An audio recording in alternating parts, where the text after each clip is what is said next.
Hey guys, we're here to talk about fiber ID today. When you're doing furniture, when you're doing carpet, it's important to know if it's synthetic or natural.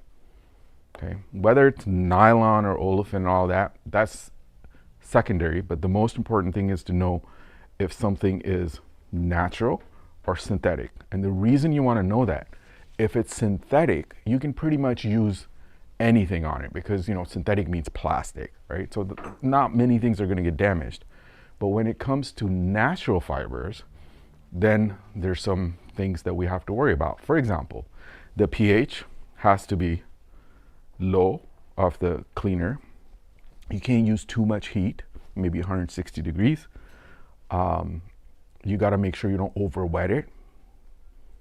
You got to also try to facilitate the drying because with natural fibers, you have cellulosic browning and you can also have bleeding. So if you control these factors, you can clean pretty much all natural fibers that are color fast. And these days, with more and more rugs coming into the scene where residential carpets, people who installed wood floors, people who installed tile and grout are getting more and more rugs. A lot of them are getting expensive rugs too. So, I mean, it's common that I've heard people getting $20,000 rugs to put on their wood floor. So it's really important that you know how to do it. You can really screw it up. But more importantly, most of the furniture, 50% of it is pure cotton and up to 90% of it is cotton or a blend of something else. So we're basically, when we're doing furniture, just people just like that nice feel, the cotton feeling. It's like the shirts that we wear, they're cotton because it just feels right. So the same thing with the furniture. Of course, I have leather couch here, but that's the exception. So when we have furniture that we're cleaning, it's important that we don't mess it up. We want to make sure we do a test to see if it's synthetic or natural. If it's natural, we just have to be a little careful. We can do it, but if we don't do it correctly, then we'll mess it up. So I'm just going to show you a little way that I do it. It's just the quickest way to do it. All I'm looking for is if it's natural or if it's synthetic, right? So I'm going to take this and I'm going to burn it. When I burn this thing, it produces sort of a wick. If it's a natural fiber, it's going to burn like that and it's going to actually produce an ash. So basically everything that I had became an ash.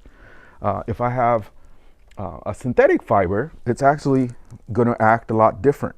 So let me see if I can get a synthetic fiber piece for you here.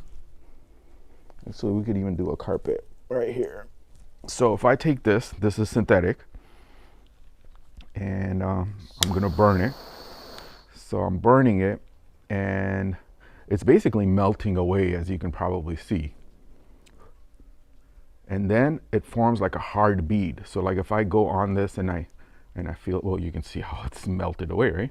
So it's basically formed a hard bead. So I know that this is synthetic. So that gives me a lot of answers. So pH is not that important.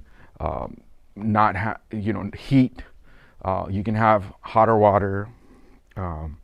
You can take a little longer to dry. You can use less fans and things like that. So if it's cotton, then you have to be just careful. So we can do this with anything, really. I don't even know what this fiber is, but if I want to know for sure, I can take a piece of it and burn it. It'll tell me exactly what it is. So now that kind of looked like cotton, right? But this is where it tricked you. And it's synthetic. So we wouldn't really worry about cleaning this because, it melted away and it formed a hard bead. So it's synthetic. Let's take some more here. This is a jacquard, by the way. Do you see how it's printed here in the front?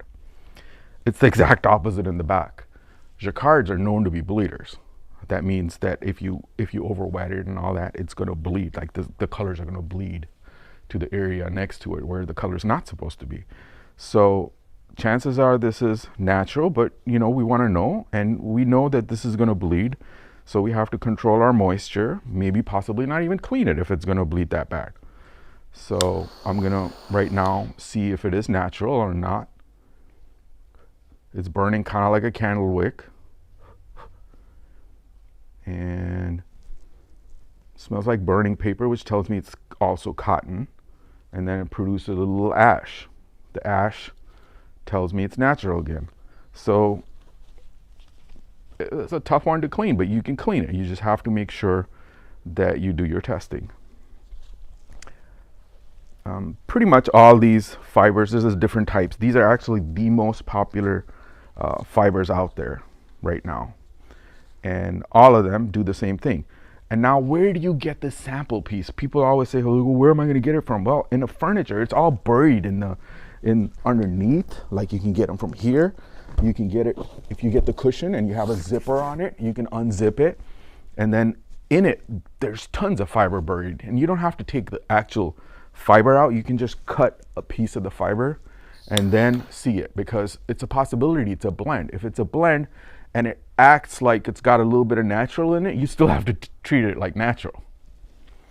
So just a little update on this, and hopefully this helped you guys. If you have any other questions, give me a call. And as always, appreciate it. Please make sure you do subscribe to the channel so you don't miss out on any of the new videos. And I really appreciate you guys. Thank you very much.